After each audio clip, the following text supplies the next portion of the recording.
Atlantis, it leaves a lot of room for speculation, a lot of room for lots of writers to take this story and twist it and bend it in any way they want, take it into science fiction, take it into fantasy, do whatever you want with this story. So that's what I did. I had a lot of fun working with this idea of Atlantis. And my perception of Atlantis was that it was a very, very technologically sophisticated civilization, way beyond what we have accomplished today. Located in the Atlantic Ocean.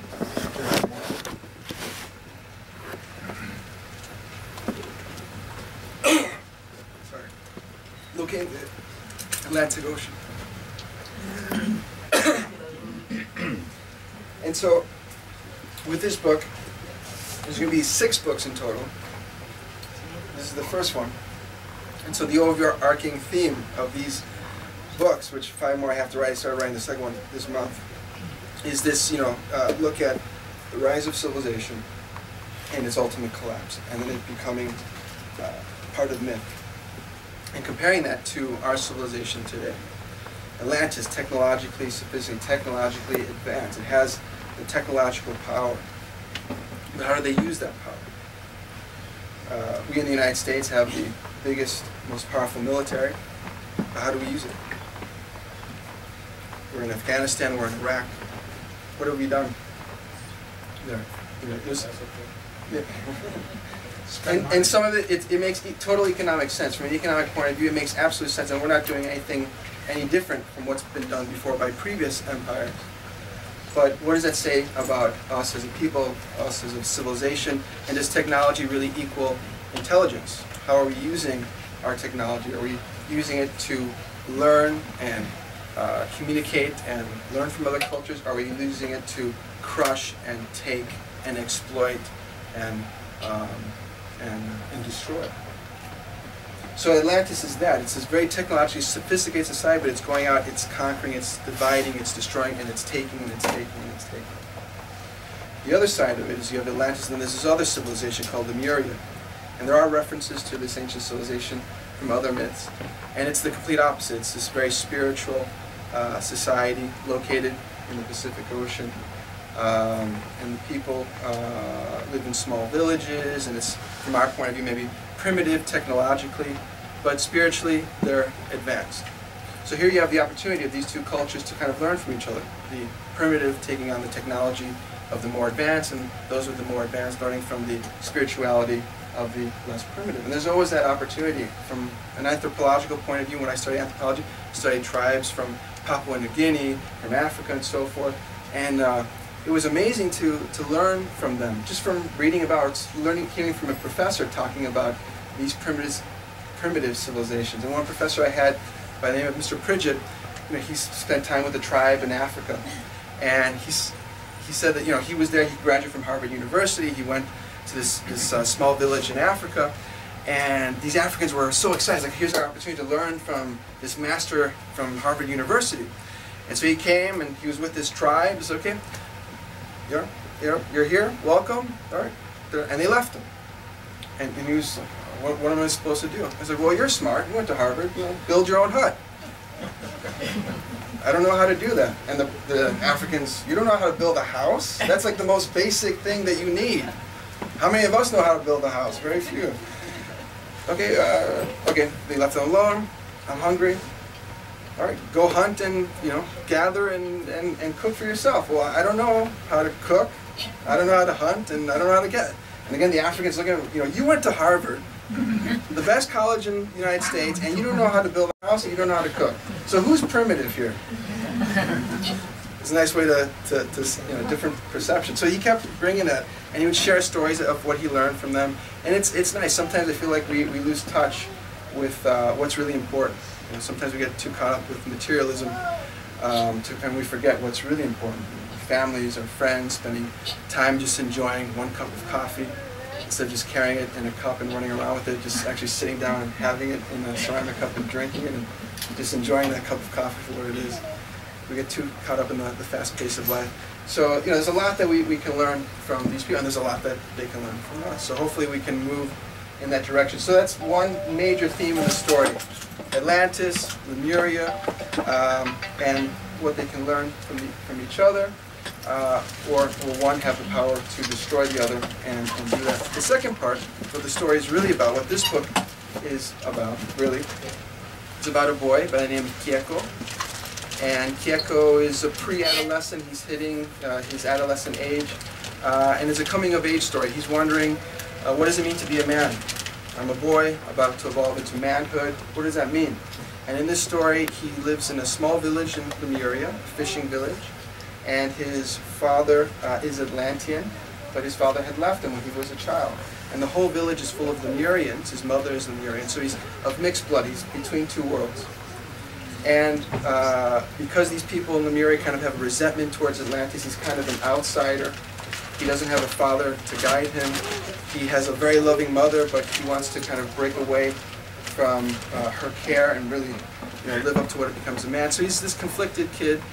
And later on, a priest, kind of takes him on and shows him a path. He takes him into his temple, teaches him how to cook, teaches him how to heal, teaches him how to plant and have a garden. And later he teaches him what he really wants, which is to learn martial arts and the art of sword fighting and so forth. So it's this progression of this kid learning and evolving and learning from his master and getting out all of this teenage angst that he has and not having a father and being constantly bullied in this village and so forth. And that's really the story. And at the end, it's him being prepared with another friend, a bully, at the beginning of the story, which they eventually evolve a friendship. But at the end of the story, they're kind of prepared to, okay, you're on your own, you're men, and there's something dreadful coming this way. Good luck. And that's the story. I'm not going to get into any more detail regarding the story. That aspect of the child is aspects of my childhood again, growing up. I mentioned this before, my father, who is absolutely fantastic. He never ceases to amaze me. He came from Chile to the United States, started from nothing, worked his way up, and could always roll with the punches, lose things, move on to the next thing. He doesn't get dragged down by what should have been or what could have been. It's like, okay, this is what I can do now. And that is something that I absolutely admire about him. So he was building his empires, his corporate empires. But as an adolescent boy becoming a man, I felt like I needed guidance. And I learned what I could from him. Later in life, I realized how much I really learned from my father.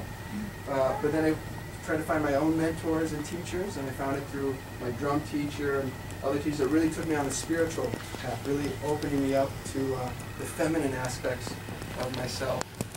Growing up, in a household, with the old mentality, the stoic mentality, men don't cry, men take the pain. It's okay to cry, it's no big deal. It's going to be emotional. So, through that evolving and forgiving, getting past certain issues, and then going on my way, and now I'm a father, I have my son, and trying to do my best as a father and trying to be there as much as I can for my kid, and hopefully not screw him up.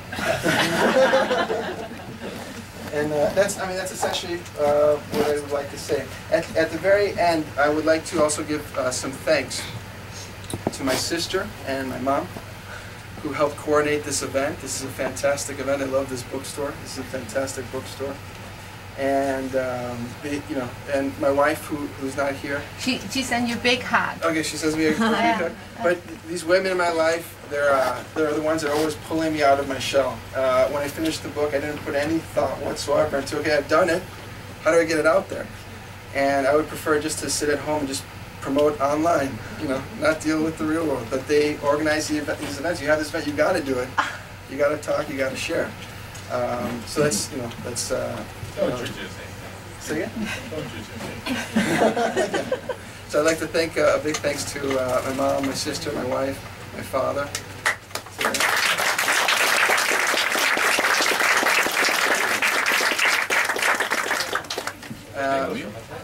Yeah. I'd also like to give a very big thanks to my friend Janus, who's right here. You can raise your hand.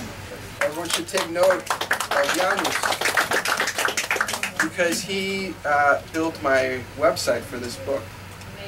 And I can't tell you how many emails and Twitter messages I've been getting regarding the website and how fascinated people are by the website, and that is his work. So, anyone need a redesign? This is the guy. Amazing. He's extremely talented, extremely professional. He's a Renaissance man. He plays the bass, piano, he's a musician.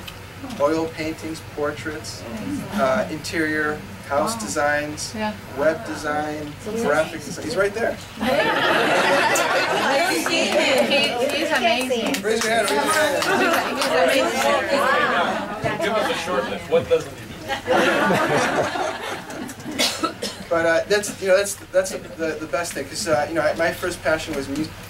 Well, my very first passion was art, and then later it evolved into music. Now it's evolved into writing, and I really love working with artists. I absolutely love it. I mean, I can't even describe how much joy it is to work with other artists, and he's a very talented artist. And it's not only a joy to work with an artist, but a professional artist, that they get it done.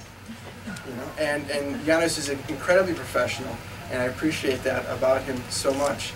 So, please spread the word. This guy is absolutely He's amazing. He's amazing. And he did the cabbie for kids. Please finish. This is your presentation. No, he's really amazing. We have enough of them. Here. Mr. Alejandro. Right here, Tom.